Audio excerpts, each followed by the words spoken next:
My journey from atheism to enlightenment, it hasn't been pretty. But I can tell you what I have learned.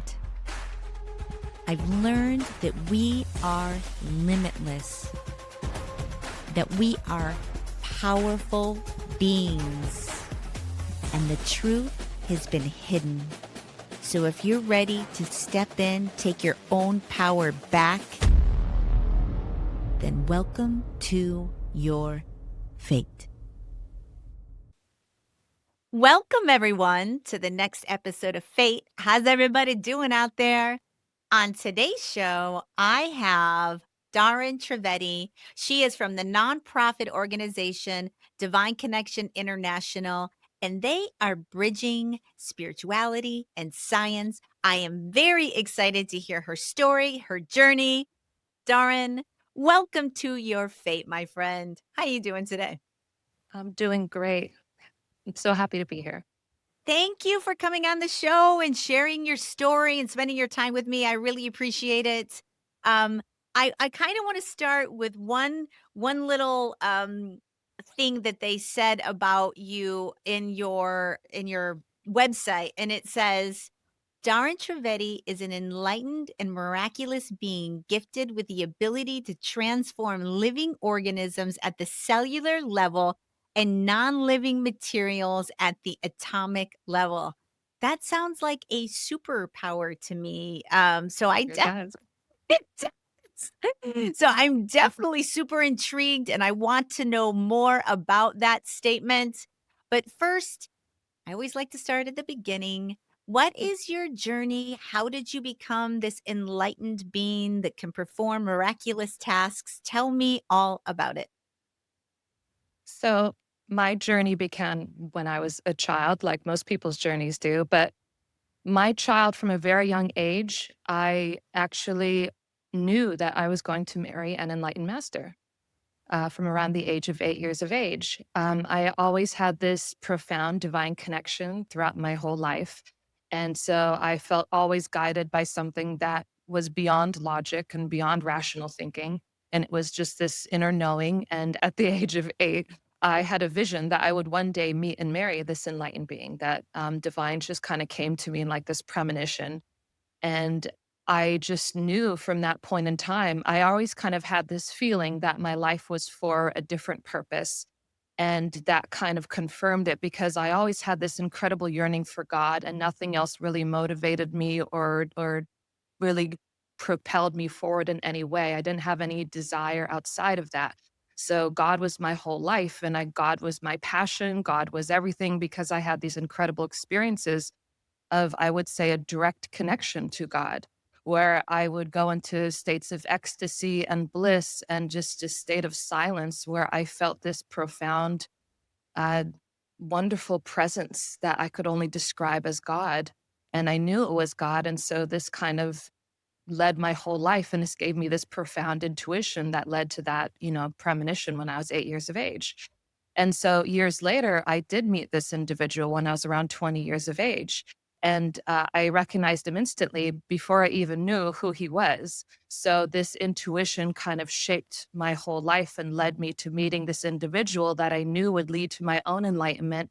And I later, after I married him, I joined him alongside this mission, which is essentially proving the existence of God through scientific research, through evidence based science, and taking that, proving the existence of God and proving the existence of consciousness as the fundamental force of reality that kind of shapes and programs our lives into being. It gives us our wellness, it gives us our thoughts, our feelings, it shapes our material world, it shapes our mental and emotional relationships, careers, everything. It's the fundamental force of reality. And that is exactly what I saw my husband doing, is that he was integrating science and religion because he saw that both of them have kind of reached a limitation. They've kind of reached a ceiling in that they weren't able to evolve beyond. They weren't able to move beyond that limitation. And so he was integrating the two through his own divine blessings, which is basically, raising the consciousness of the recipient, transforming that recipient and making it basically more useful and beneficial and changing its fate and fortune, we could say, through consciousness. So, in doing so, we're establishing a new science and a new understanding of religious theory on this planet and using it to evolve humanity.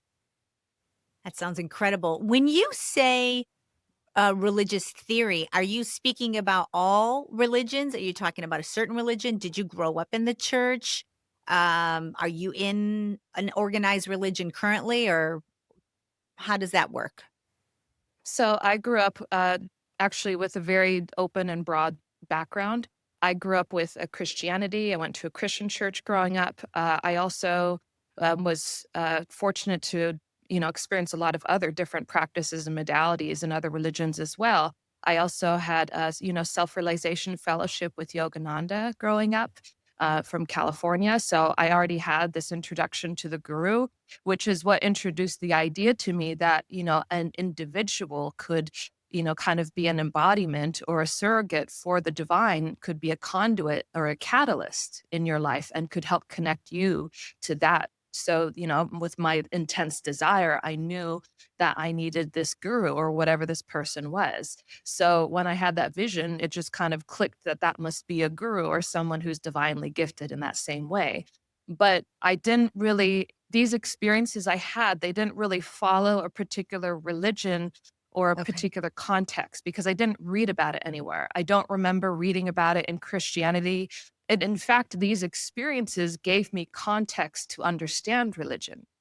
These experiences is kind of the foundation that helped me understand the Bible. It helped me understand, other religious texts and other, religious doctrine and Mm. theories that are out there that a lot of people might not understand outside of that. So, but these experiences were outside of that context. Right. But it also helped me see having all these other experiences. I like to say my mother is the real cause for me having these experiences because she's so open-minded herself. She's born and raised Christian. She's still a Christian woman, but she's also very open-minded, dabbles in a lot of different things, a lot of different healing modalities, a lot of different techniques and anything out there she's probably tried aside from drugs. I like to say she's a hippie without the drugs. And so that gave me a huge spectrum of knowledge of what's out there, as well as the limitations, as well as the commonalities between all of them. And for me, I kind of saw that all of them touched upon similarities about the existence of life, the existence of the soul, and in reality, what we're doing is we're taking that spiritual concept of the soul as consciousness. We're giving it a reference in science, and we're proving that the soul, that this thing that all of us feel, which is really where that direct experience of God comes from, is through our own soul. Whatever the context of religion, that just helps us give us a framework for it. But the real connection to God is through our own soul. So I like to say is we're taking the soul and we're putting it back into science Yeah. because unfortunately science has now become the new religion of the world where most of the previous generations have, relied on religion as a faith-based institution. Now science, like how many times have you tested through your own personal experiment what temperature water boils? Right. Right? You don't. You trust it with faith. Why? Because science has been It's reliable, known. replicable, right? Science has proven itself as legitimate. But now, because of its legitimacy, we are now taking science as a faith based institution and relying on it, making leaps and assumptions that might not necessarily be there scientifically. But we make these assumptions because science has become this big new institution for us. And we are, science has in spite of a whole bunch of evidence out there and personal experiences from people about the nature of the soul, because science cannot tangibly measure it, it cannot take it, it does not have a viscosity or Right. weight, right? It doesn't have those typical things, objective measurements that science uses. Science has denied its existence altogether. Yes. And that has reached a point where science has found limitations in its capabilities of addressing our most basic problems that we see today. Our most pressing problems that all of humanity is facing is simply because science is unable to measure and quantify consciousness. It still sees it as a byproduct of the brain Yes. instead of the origin of the mind itself, in Yes. fact, the fundamental reality. We have quantum physics that's trying to prove this fact, but is still limited in its capability to empirically and objectively measure it through repeatable experiments, Yes. right? So there are a lot of uh, assumptions science has made. And unfortunately, a lot of it has excluded the possibility of consciousness in the soul.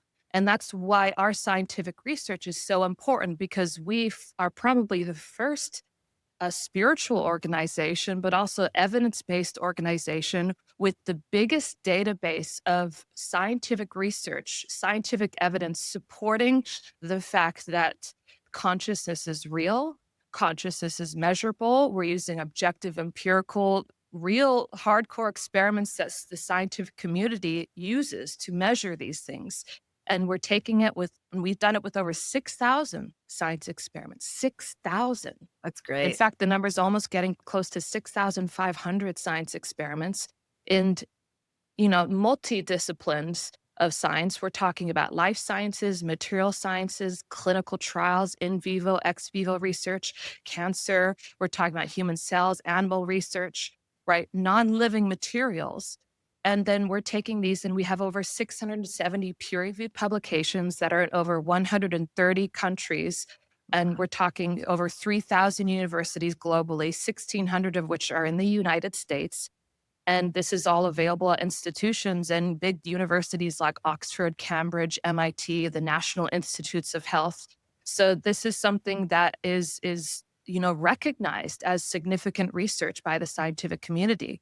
And we're just kind of exploring the possibilities and where we can apply this because the evidence shows it's so unlimited in the direction we can go. I mean, for as much as they think that modern science is going to be able to solve many of the problems that we have here on this planet, I do think that it is going to be the rise of humans as we know them to understand what consciousness is. Number one, it's not really talked about very much at all, partly because the scientific community has denied its existence, that doesn't understand how to approach the problem, because you're right, they don't have the tools to measure these things. And anything that does not fall into mainstream science is proactively pushed against, and you will push yourself right out of the scientific community in many ways, coming and doing experiments that you're doing. So I would like to say bravo to you for number one, of conducting all these things and putting forth real research on things like this. And you do say the world is in a desperate need of a revolution of consciousness. Yes. And I completely agree with you. I do feel like we're all walking around very unconscious of how impactful our emotions are on us, on people around us.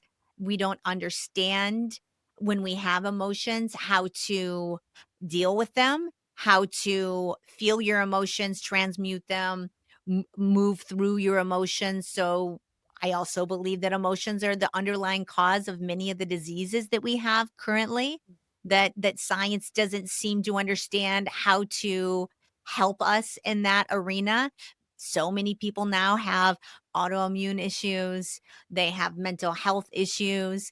I would even say that that there's a strong theory of spiritual attachments out there, because we are all energy. Matter is much more a construct of our minds than it is a construct of being matter. Like let's talk a little bit about that. What do you feel like is the nature of our reality, taking God out of it and all of that kind of stuff?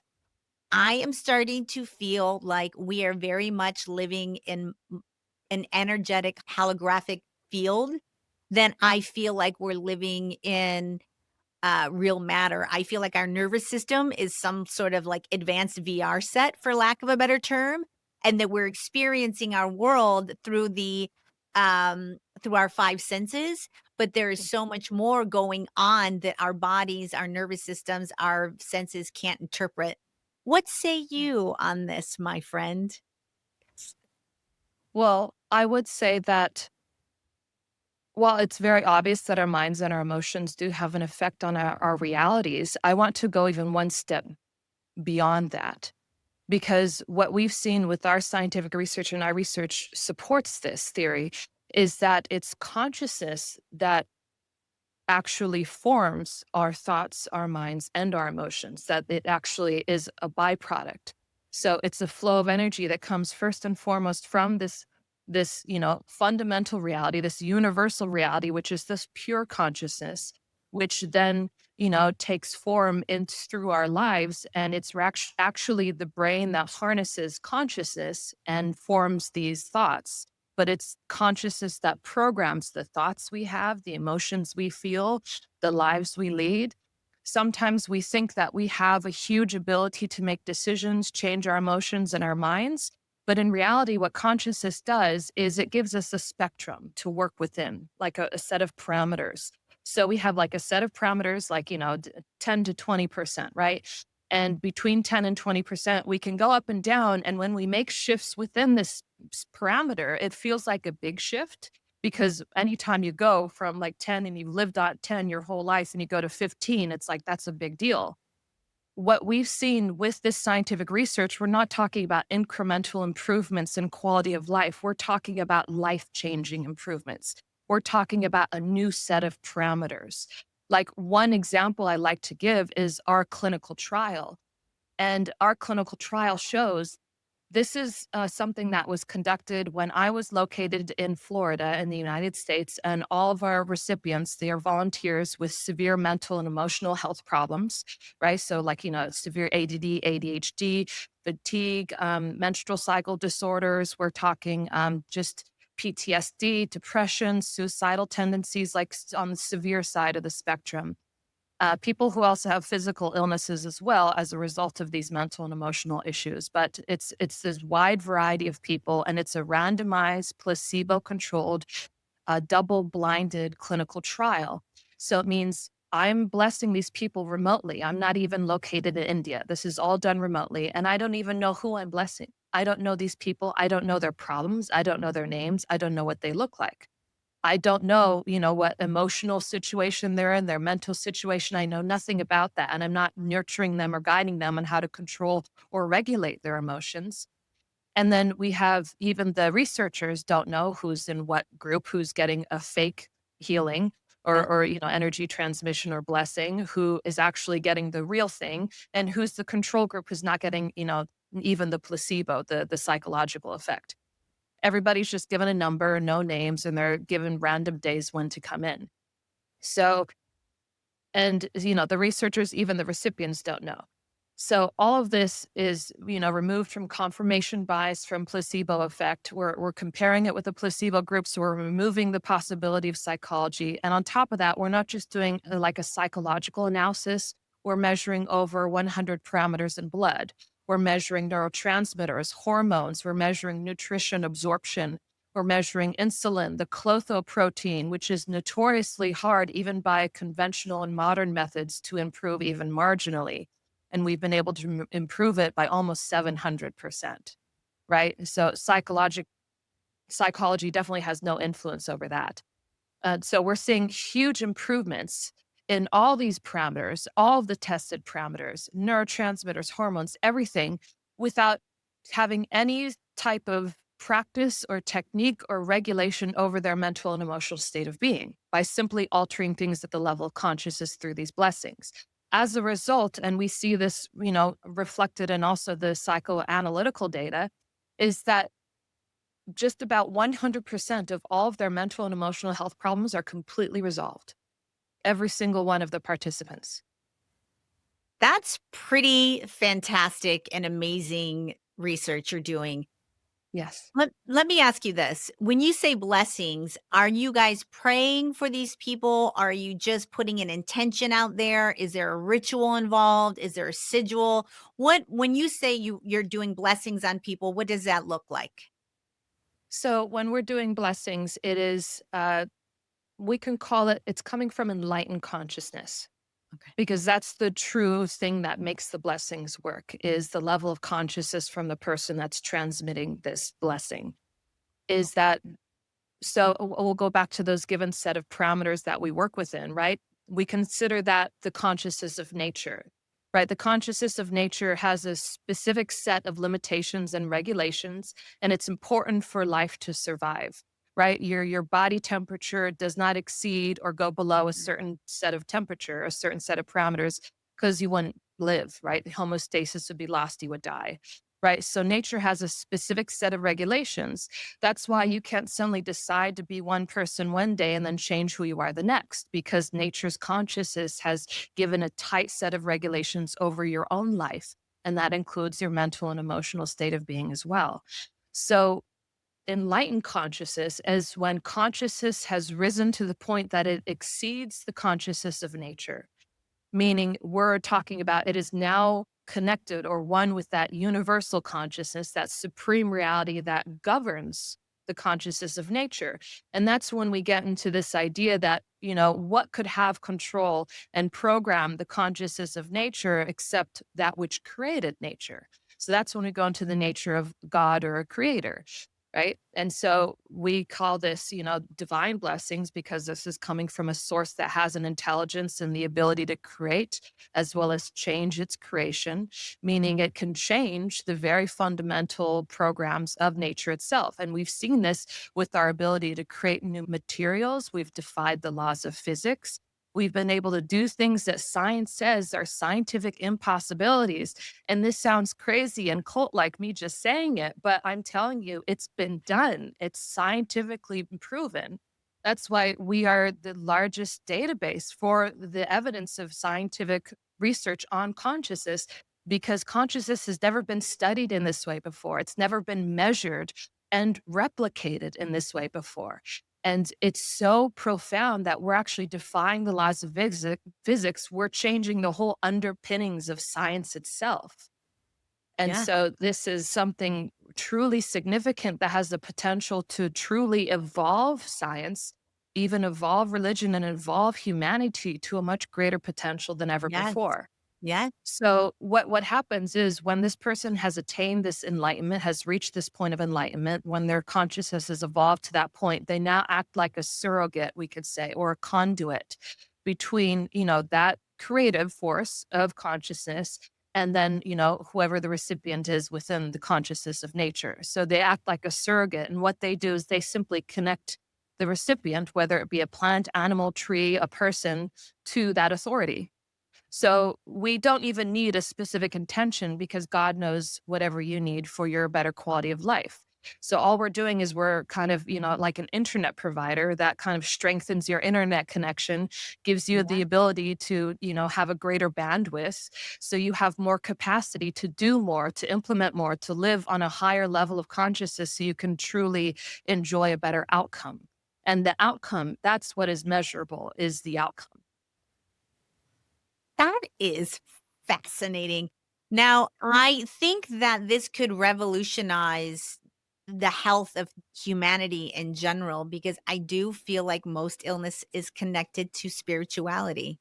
I Yeah. think that it is. I went through the reason I had my spiritual awakening was because I had a health crisis. In fact, I need blessings because I need the blessings, Darren. I need I'm to here bring for them up you. and bring them up, and I'm still struggling with my health. I still have, health issues, but I'm much, much better. But I do feel like the vast majority of, unwellness people feel a lot of it is connected to either their spiritual development or their soul purpose, or, some sort of, it's the body, the spirit trying to tell you something by causing disruptions in your body, whether it's energy stuck somewhere or whether it's trying to wake you up to alert you to get on your path, or whatever.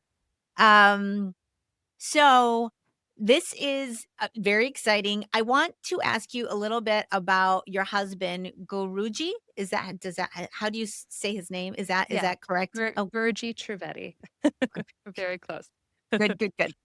Tell me, tell me a little bit about him and what his path was, in starting this, nonprofit and doing this. Is he what we would call a guru? Does he have a similar path than you? Is How did he become so enlightened? Like, can we talk a little bit about what his story is as well?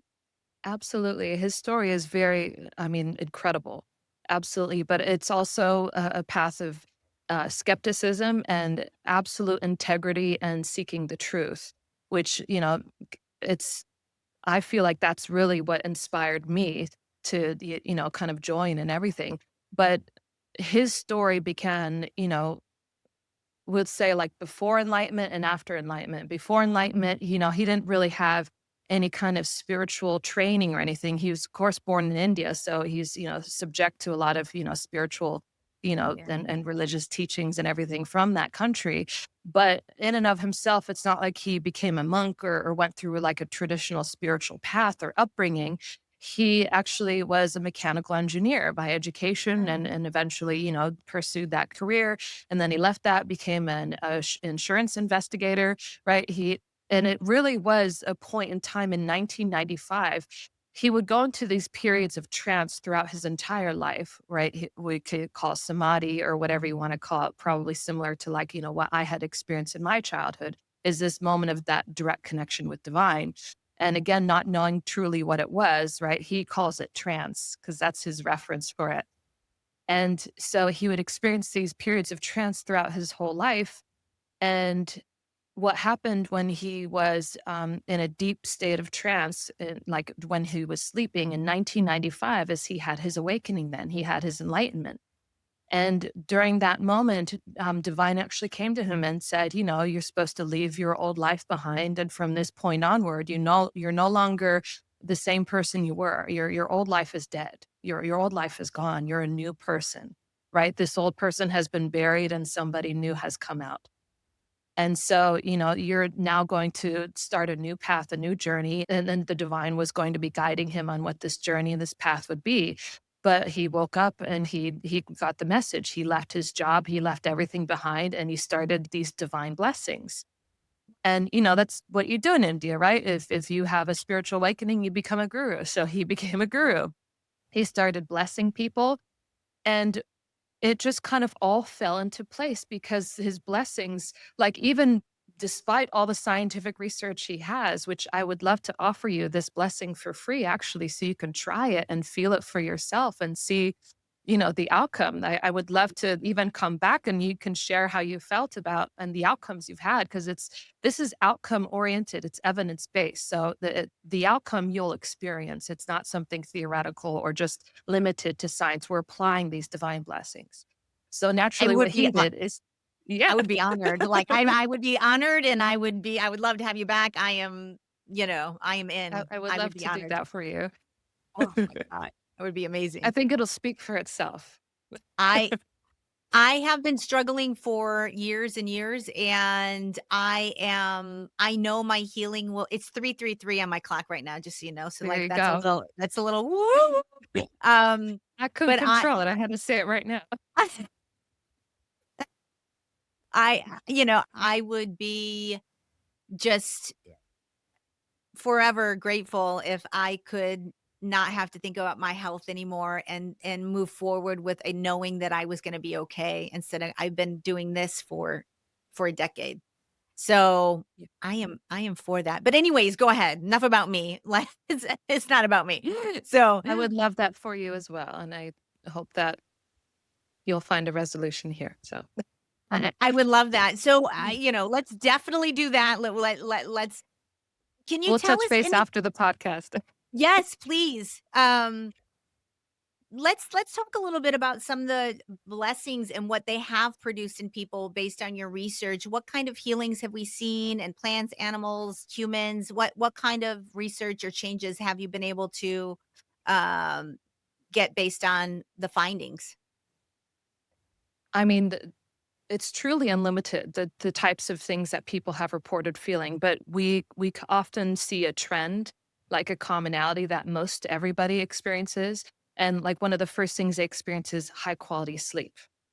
Right. So within either the first 48 hours or sometimes within a week or two, they notice a huge dramatic change in their quality of sleep. So they get deep sleep for the first time. They wake up feeling refreshed and energized. Right. Their energy levels stay consistent throughout the day. Right. They don't feel that same fatigue or that exhaustion. right? And then on top of that, we see people, their skin, their complexion starts to change, usually within 2 weeks, because that's the amount of time it takes for your skin cells to turn over. And Yeah. so within 2 weeks' time, we see people, they start to have like kind of an inner glow, right? Their complexion changes, even the rate of their nails and their hair starts to grow faster. And then we also notice a lot of people, like almost immediately or very soon after, mental calmness, Mm. peace, happiness, the ability to focus deeper and more intensely.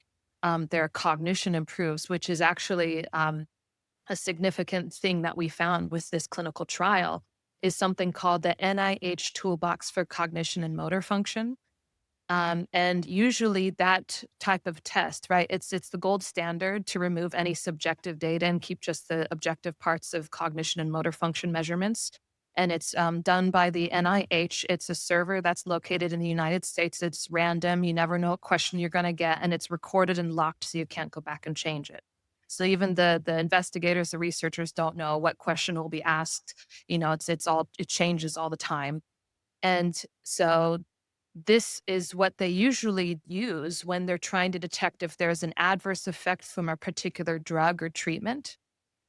And what we found is that instead of just proving that, it's not showing any adverse effects, it's not ruining someone's cognition, motor function. And that's what they do to make sure a drug is viable and able to, be released to the masses to prove it's not toxic.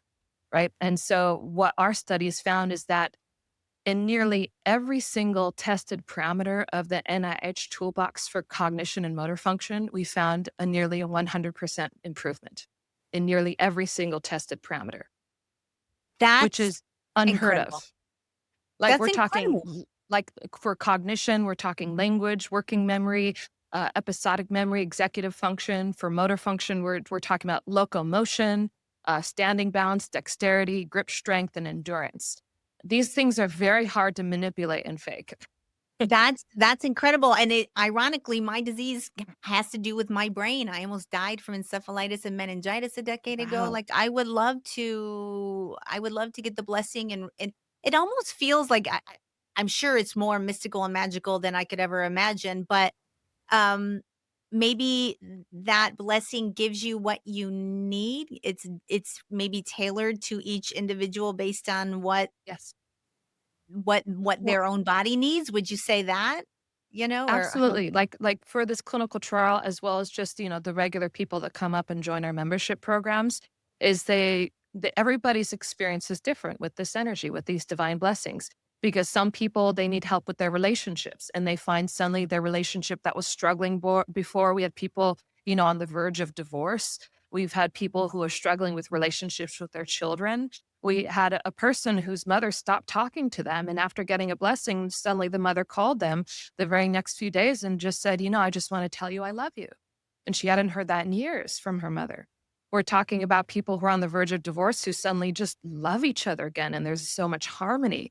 We have people who are struggling with their finances. Next, week, they have a check in the mail and they, from some insurance claim that they forgot about. Or we have, people who got a raise or a promotion or maybe lost their job and found a better one, right? We have so many situations where it's a very unique set of circumstances, but one thing is guaranteed that the energy knows exactly what you need for your quality of life, for your health, for your mind, for your emotions, for your relationships, your environment, your circumstances, and it tailors itself. And the only thing that can do that is something that has an intelligence to it to be able to tailor that energy. Any energy that exists on this planet does not have intelligence to it, right? Electrical energy, it's all based on the recipient to be a good conductor for that energy. It's the recipient's decision whether that energy can have an effect on it or not. This energy, right, it can affect everything. It can affect non-living materials too. It can affect metals, ceramics, polymers, and chemicals. How does it know what to do with a human versus what to do with a metal, right? It's a very unique set of circumstances. We've even done a trial, a particular test on cancer cells with Dr. Garrett Yunt from the California Pacific Research Medical Institute. I probably got the name wrong. It's something along those lines, where we did a particular experiment on cancer cells in a petri dish mixed together with healthy cells. And with just one blessing, the energy was able to distinguish between the cancer cells and the healthy cells. It killed off all the cancer cells and it was able to promote the viability of the healthy cells. There's no chemotherapy or radiation or other cancer treatment out there that exists that can kill cancer cells and give life to healthy cells. Nothing has that kind of intelligence. No energy or treatment can do that except something that is inherently intelligent.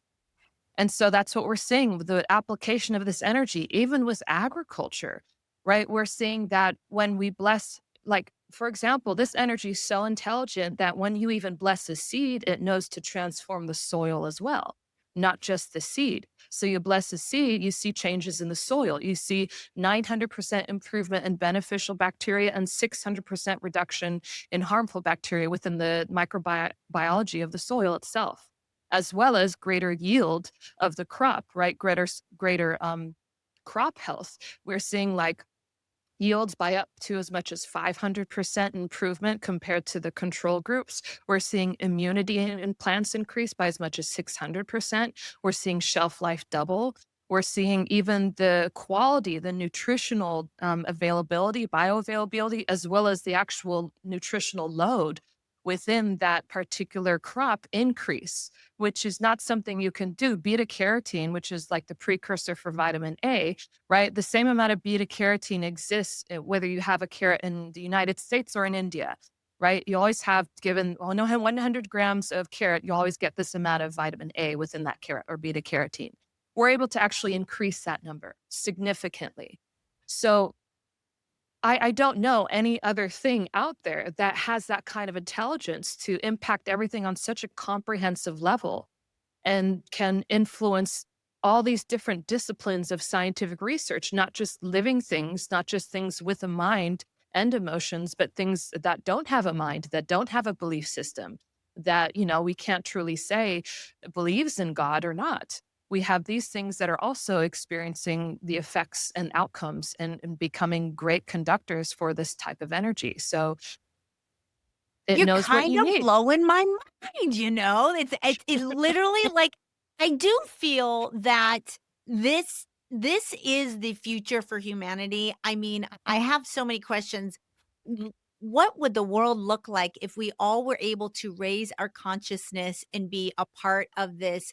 I I have my suspicions that this greater consciousness, this energy that's all around us, that surround us, where there's divine timing, like that kind of is God, isn't it? It is this divine, loving creation, energy, consciousness that is everywhere, that is within all of us. I feel like we're all divine sparks of God within. Our soul is a fractal of light from the divine, and we're all here experiencing, learning and expanding our consciousness on this plane together.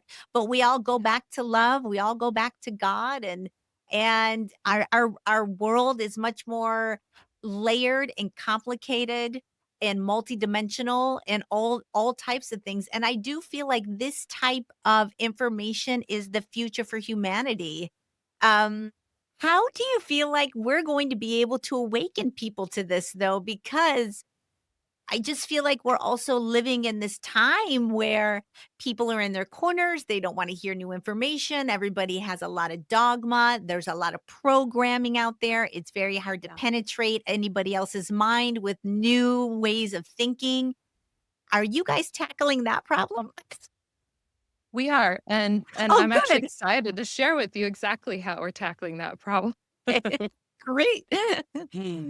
Well, I mean, that was, like, my husband's struggle with his journey. So, we kind of stopped at his journey there where he Oh, started right. blessing people and they got these incredible outcomes, right? So, as a result of these incredible outcomes, right, he gained a great reputation and word of him spread throughout India to all these kinds of people, and we're talking about major people like Bollywood actors, distributors, film producers, business leaders, politicians, and scientists.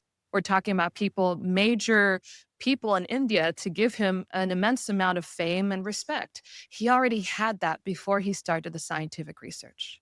He already had a reputation. He was already performing miracles before he started the science.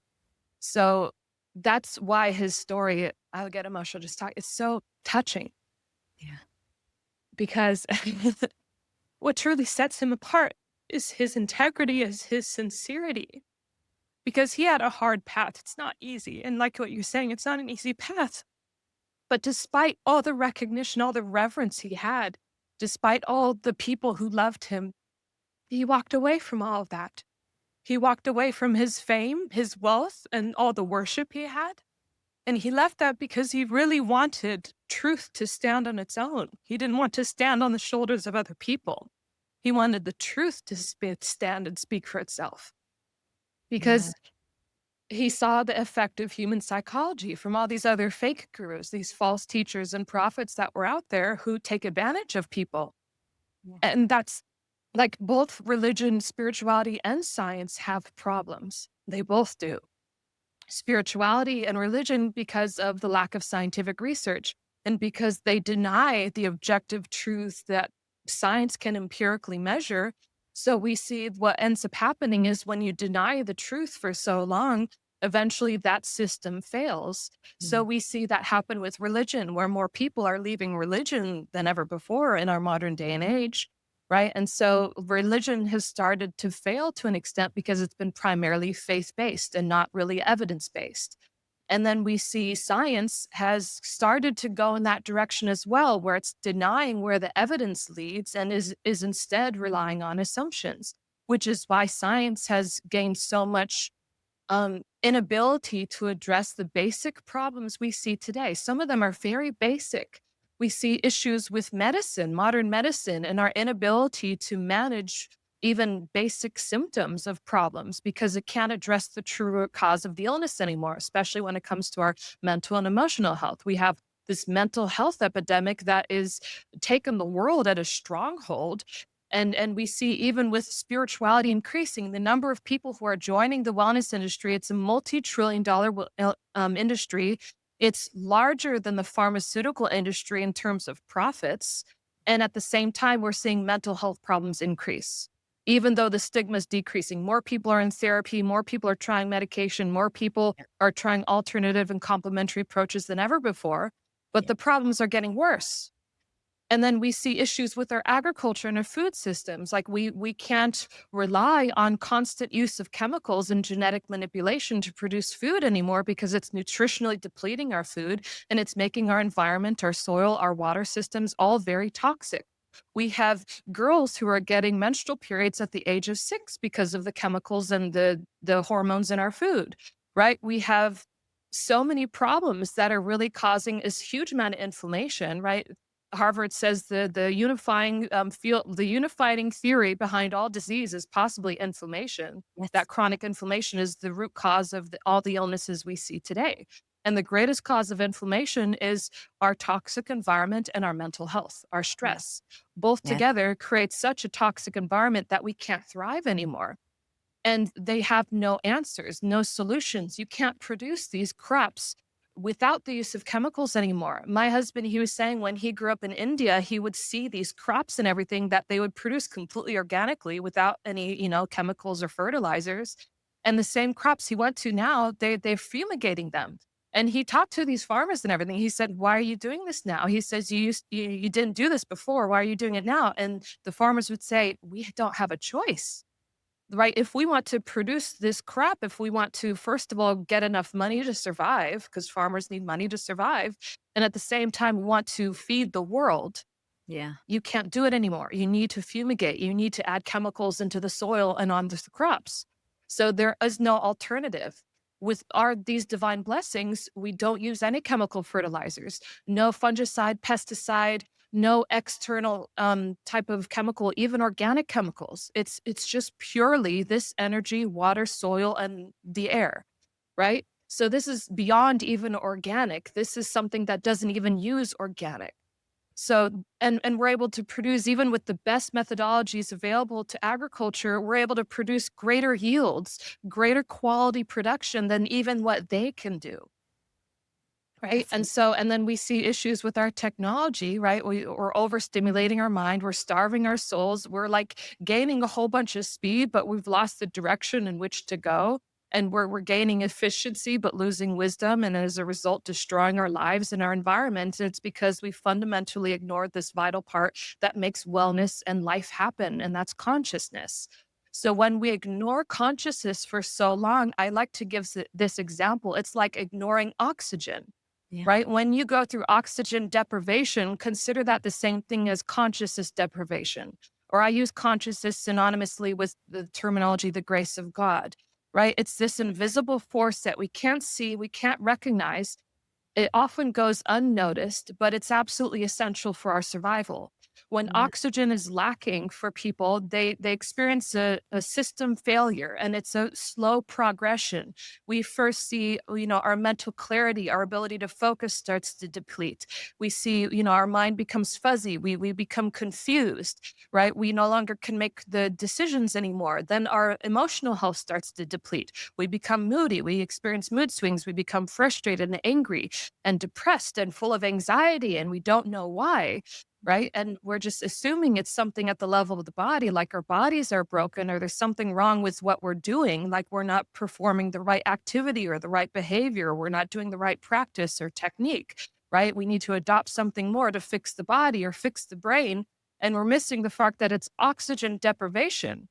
Yeah. So and eventually, this leads to an all systems failure, which we see on a mass scale over the planet today. So this is exactly what's happening is when when we ignore this vital part of our lives, what we're seeing is we're seeing that consciousness, right? We're not growing and advancing and evolving at the level of consciousness. And when you're not moving forward, you're moving backward, unfortunately. And energy doesn't stay in one place, it always moves. So if you're not evolving, you're going backward. And we see that today. We see everybody, a lot of people are going backward, or a lot of systems are going backward. We don't Yes. have the instruments to measure this, and we don't have the scientific data to be able to say it's real. So science is ignoring it. Science does acknowledge its reality. And so as a result, the masses that now accept science as our new religion, right? We now deny, you know, like when we say oxygen exists, we don't say it exists because we believe it or we've seen it, we've had an interaction with it. We just feel the outcome, Right. right? But we trust that it's oxygen because science has said it's so. So when science doesn't acknowledge that it's consciousness that's making all this happen or the grace of God, right? We don't know what we need to fix the problem anymore. And when you don't know, that you need to go from point A to B, you just think there's some point out there, but you don't know what it is, or you're trying to fix things at point A without now knowing you need to go to point B. The mind doesn't know where to go. People don't know where to progress to. People don't know how to evolve or move forward in life. So we're targeting all these things. All these things are targeting the mind and the body, and it's completely ignoring true reality, true implementation, true change that happens at the level of the spirit. So that's why we're Yes. suffering so much. It's an absence of spirit. Exactly what Yes. you said. It's a spiritual deficiency. So just like Yes. there's an oxygen deficiency, there's a deficiency in consciousness.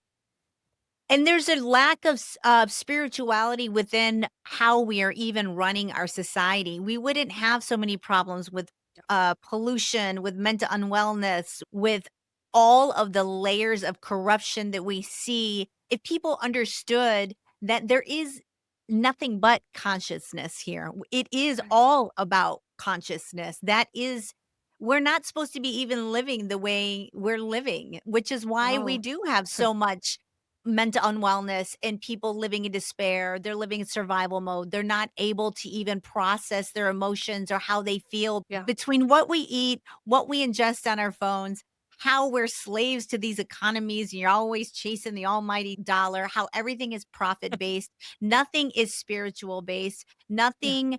Nothing understands that we're all connected. Everything is connected. We're all here connected, living together on this planet, and Yeah. I think you are the future of you are the only hope humanity has, because religion's not is coming up super short. It's super dogmatic. It's a patriarch. It's led by fear, by, judgment, by "You're gonna go to hell if you don't do this," Yeah. by, this sense of superiority that they're the better Christian than their fellow man because they don't do blah, blah. Like, all of Right. these other things are just coming up super short.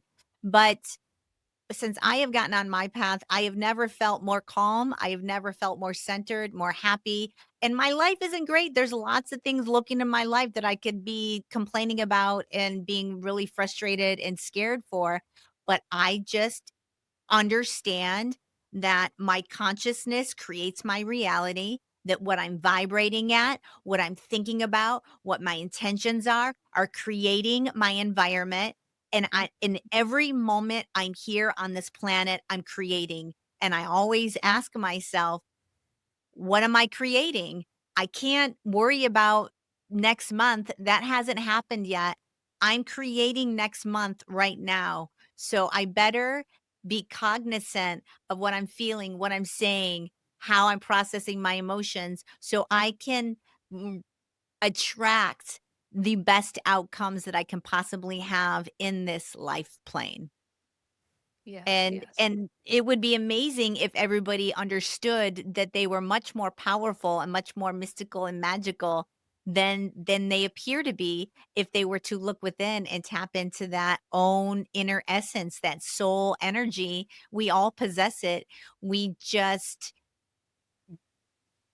the world distracts us in so many ways that we're never bored enough to figure it out almost like, whether we're working or on the phone or whatever, to sit quiet and listen to your own body and be in your own energy and feel that and know that is going to give you a lot more in health benefits than doing a lot of other things, Right. you No, know? yeah, spirituality is the true way that we're going to progress as a species, as a planet, as a community. Yes. Um, I mean that the real like it's kind of funny the journey that my husband had to go through, my guru, because there's a lack of recognition for this part of life, right? He actually, when he started investigating the scientific truth of it, right? And the reason why he wanted to do that, again, is because there are so many people who are taking advantage, because now when science is void and science is no longer included because, science can't touch upon the spiritual. So now it's a, the wild west out there, anything goes. So we have a lot of pseudoscience, we have a lot of anecdotal stories, we have a lot of things that people try and they experience some benefits, but not the true extent of what God can do.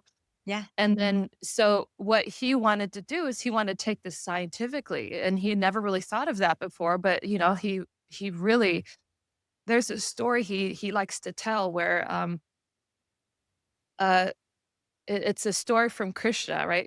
He's coming from, India background. So it's a story from Krishna where he's, this person's asking him, what can you forgive? What can you forgive? And he's saying, I can forgive that. If there's, a murderer, I can forgive him. I can forgive this person if they do that. I can forgive this person if they do that. And then he said, what can't you forgive? And he says, I can't forgive anybody that gives someone false hope. Oh. And so that's really what he was propelled to do, is to not give people false hope. He wanted to truly test what is purely psychological, what is purely a theory, what is purely human belief influencing, themselves, or what is actually the truth. So and it was so difficult for even scientists willing to work with him. How many spiritual healers or gurus or people do you know that are actually talking to scientists and asking to be tested Yeah. Yeah. scientifically? How many people do you know who does that? And he has 6,000 experiments that he's conducted with these scientists at third party institutes, right? So it's not one study or a few or like a crop in his backyard. We're talking about acreage. We're talking about controlled studies. We're talking about laboratory studies. We're talking about scientists, Dr. Rustum Roy, Garrett Yunt. We're talking about, NASA scientists. We're talking about using the most reputable technologies that all scientists use, using the gold standards of measurement and gold standards of Yeah. practice. And nobody has been able to do that. And it's really funny. A lot of people tell me, and they try and compare or try and find uh, like a relationship between what we're doing and, like, that study on the structure of water from Japan, how water changes depending on, what you speak to it, or what emotion you Yeah. send to water, and then that can change the structure of Yeah. water.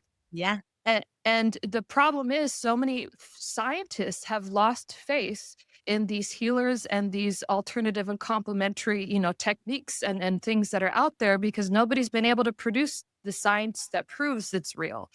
And people will often use this experiment as evidence that it's real, but a lot of scientists, what they see that these people aren't willing to open their eyes to is that this study was highly, highly problematic.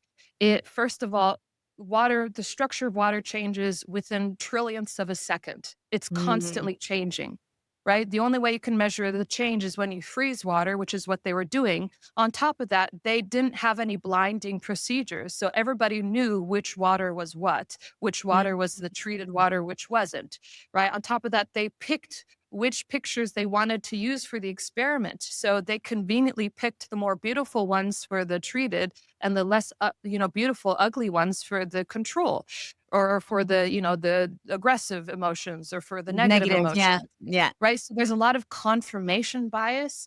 And yeah, the moment scientists try to repeat these experiments with controlled conditions, right, removing all these, problematic parts of it that could potentially influence the outcome of the study. And water itself is so susceptible to changing its structure just through not cooling it at the correct rate, by there being more humidity, by there being an impurity. Any little thing can change the structure of water. It's so easy to change. And so, the moment they controlled all these conditions, they found that whatever they're finding in this study, they weren't ever able to replicate it ever again. And so, scientists, what they have found is that there is not a lot of evidence or science out there that supports these claims from the spiritual community.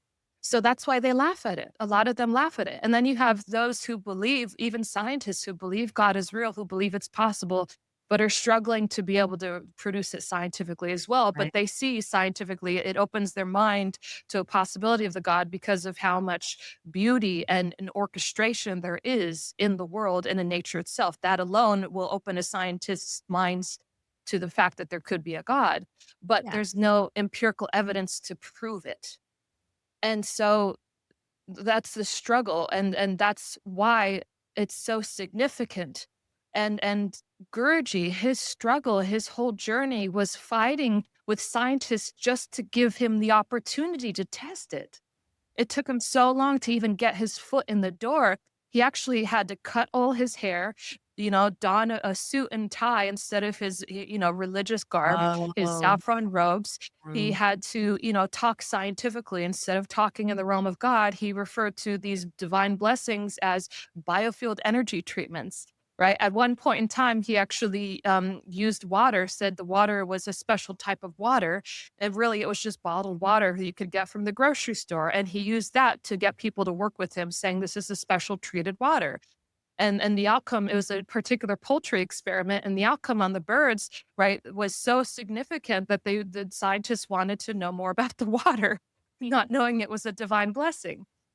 So in the same way, what we're doing with this divine blessing, like you asked me, how are we going to fight the stigma and the skepticism and all these things? Scientists have a legitimate reason to be skeptical. So I'm not arguing with skepticism. I think skepticism is important. It has its place. It's only problematic when it's no longer skepticism, but like faith-based skepticism, where you believe it's not real, so you're not open to the evidence, which is where right, science has become.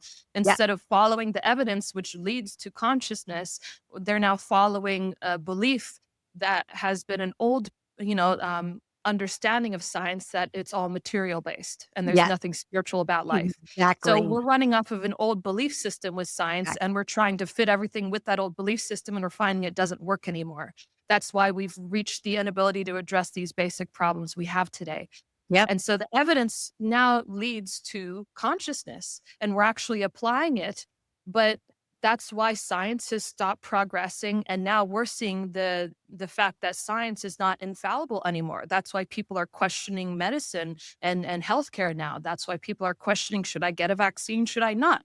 People are starting to question science and medicine more than ever before now because of its system failure and addressing things from a consciousness basis. And 100%. yeah, this rift, I mean, I truly feel it can be dissolved and they can work together because I feel like you should not deny the truth, which is what science is meant to bring. It's meant to bring empirical truths to life and help us give a reference on which how to lead and govern and live our lives without being overwhelmed by choice and pseudoscience. And at the same time, evolve us and progress us. And religion needs science as well for that very reason. But science also needs, this new paradigm to shift, a new understanding, because it's now no longer capable of helping us. It's reached a limit. Yep. So Science in itself, in a lot of ways, has become dogmatic and not open to new information, yeah, and people at the very top of the scientific community are not going to risk their own scientific reputation to even possibly back studies like this, because it feels like in the scientific community, everybody's covering their own ass, for lack of a better term, right. and wouldn't put We don't themselves want to be out there. blacklisted. They don't wanna be blacklisted. They don't want to their colleagues to oust them from getting their research into the next whatever, magazine or whatever they're trying to do in their own scientific journeys of their own careers. Science, I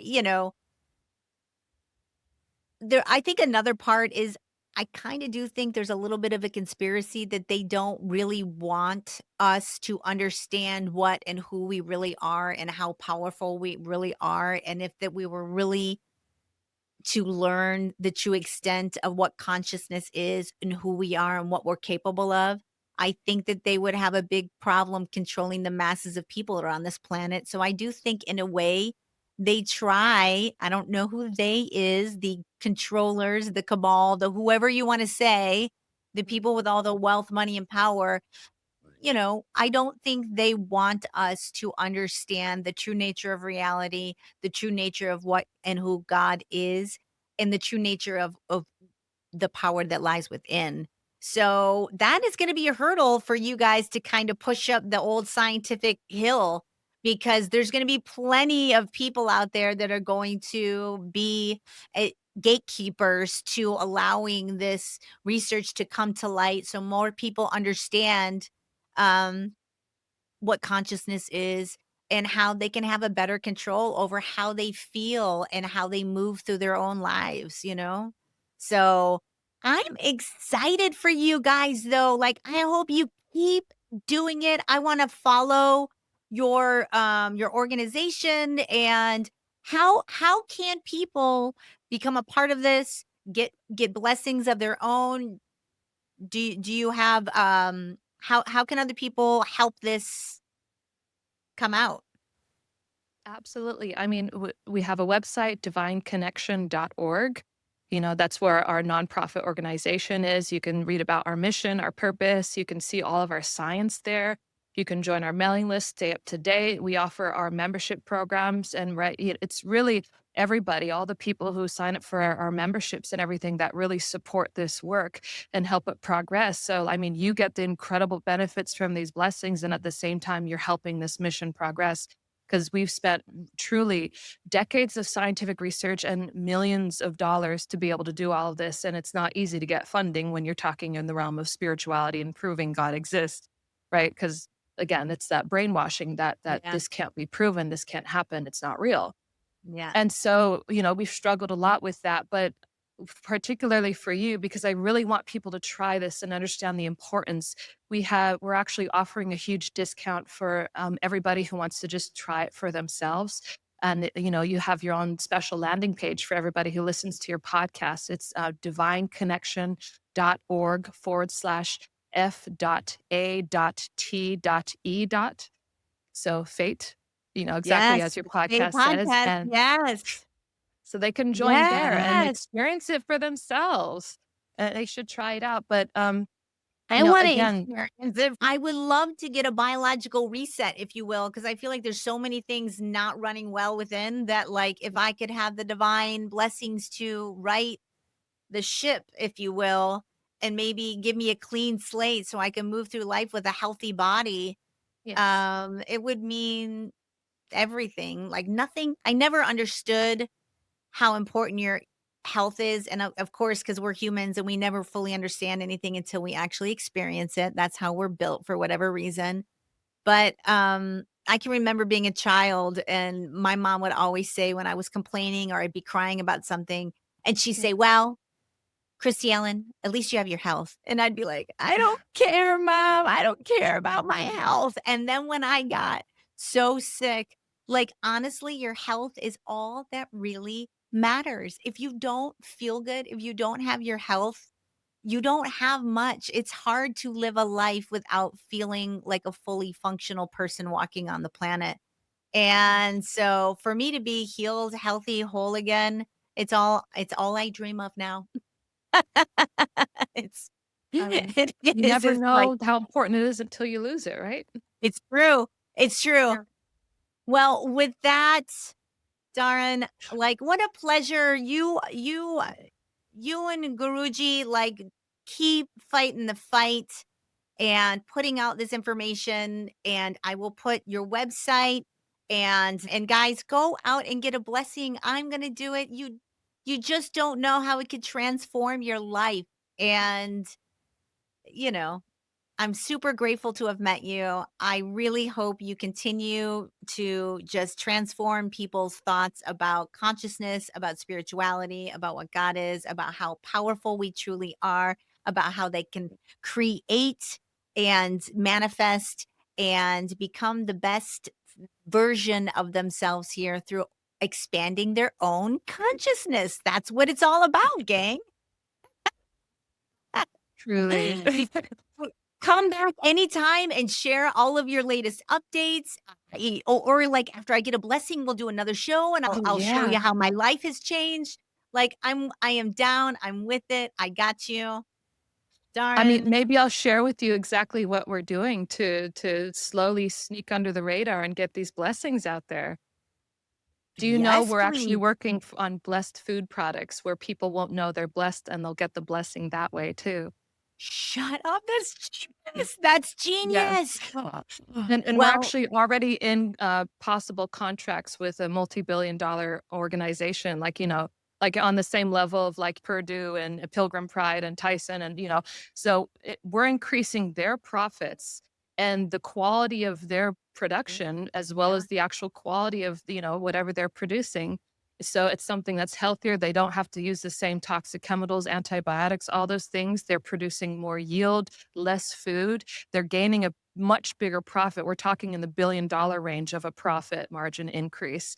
And so, they're ready to work with us. We're in the in experimental phase with them right now, but they're ready to work with us. So and they don't know it's a divine blessing. That's the beauty of it, is that that's our path, is that we're going to slowly kind of through all these different systems within our government, within all these other companies, these industries out there, is if we can get this blessing, leeway into that, and we gain the reputation of good quality products, of good quality things out there in the world, you can't live without them.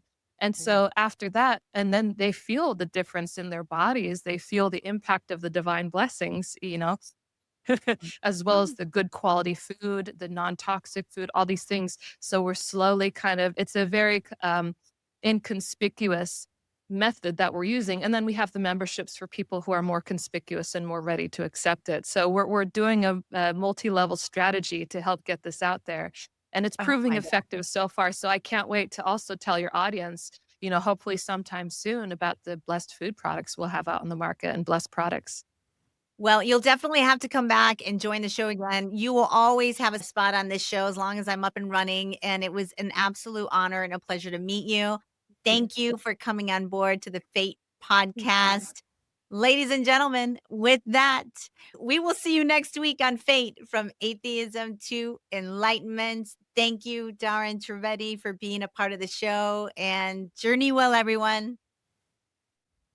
And that is a wrap on this episode of Fate from Atheism to Enlightenment. I mean, what did you think about that, gang? I loved her. I loved what they're trying to do with bridging science and technology.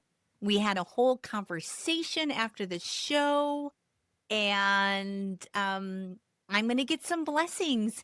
And she told this incredible story. Her assistant was there who is actually like a lawyer and like a super highly, you know, qualified person that is just their assistant because she believes in what they're doing so much.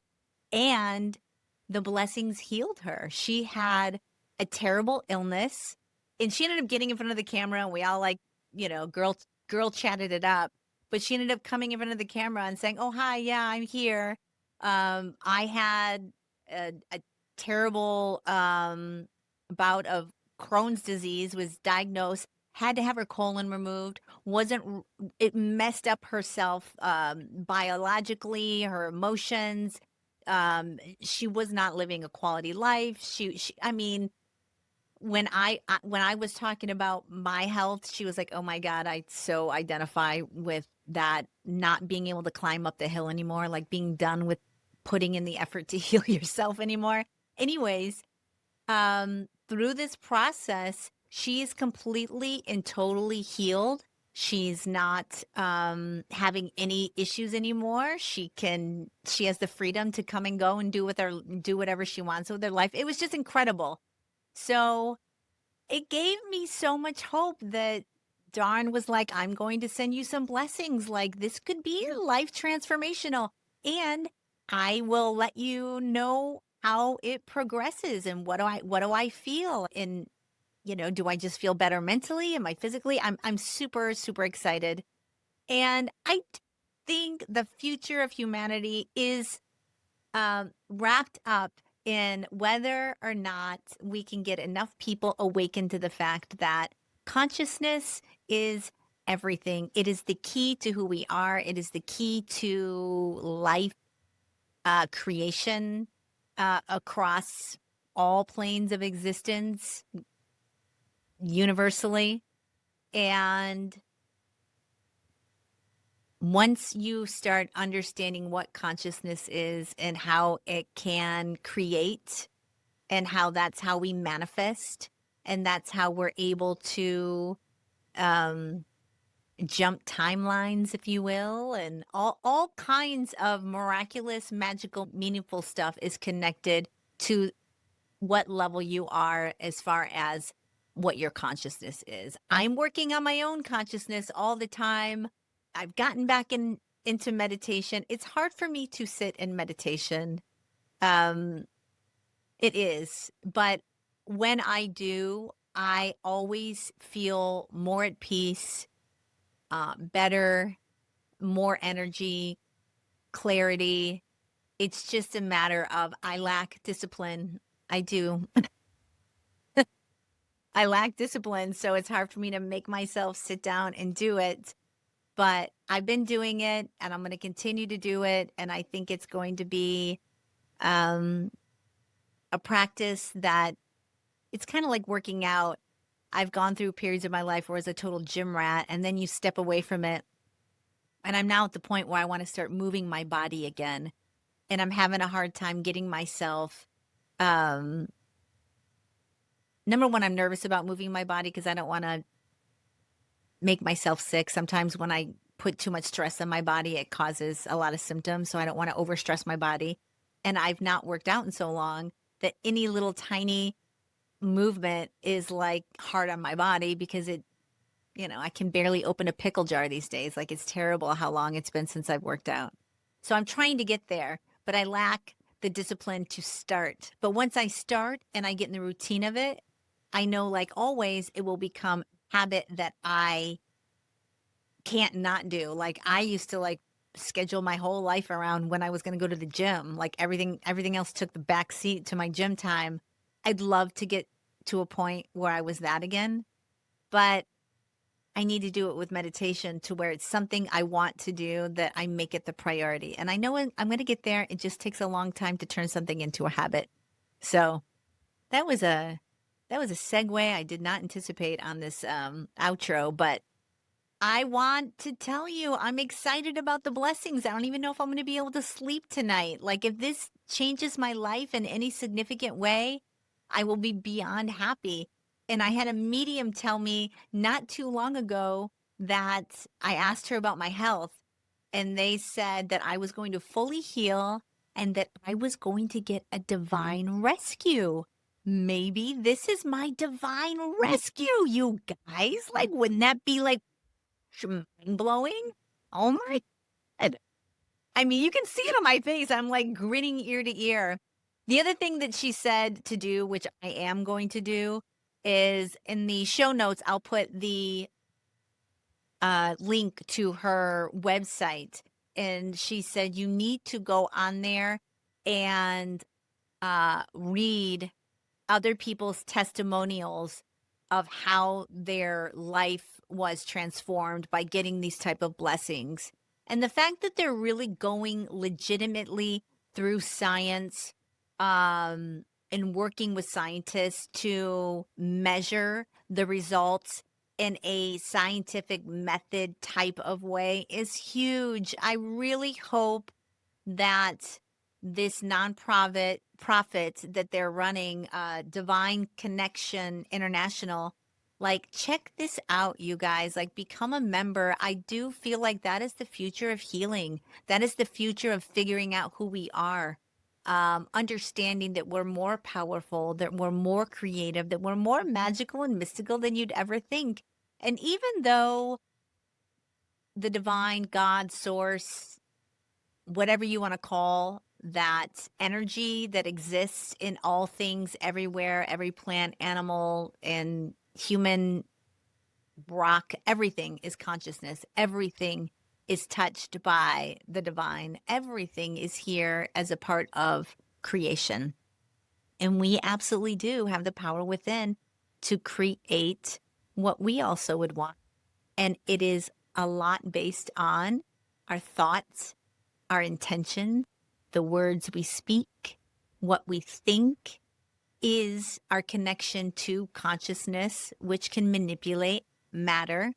And that's how the basis of our reality truly works.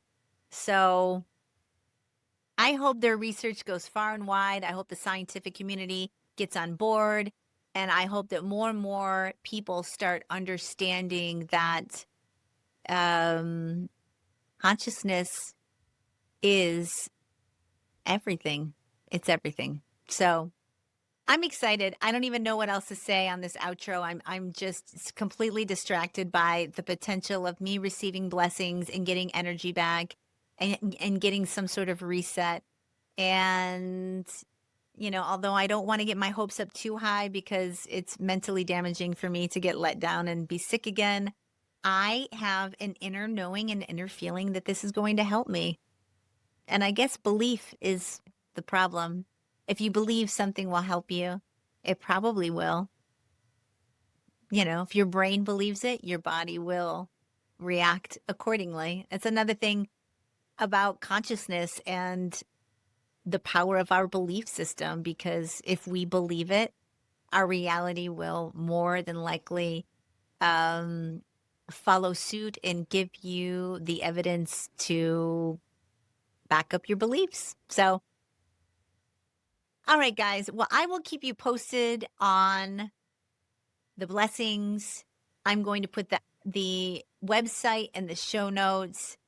Check it out. And you're going to get like a 70% off, like with the /F.A.T.E thingy that you can put in there, which I will get from them, and it'll be on the show notes when I get it. There's going to be a promotional code or something you can put in there where you're going to get like 70% off your blessing or something like that.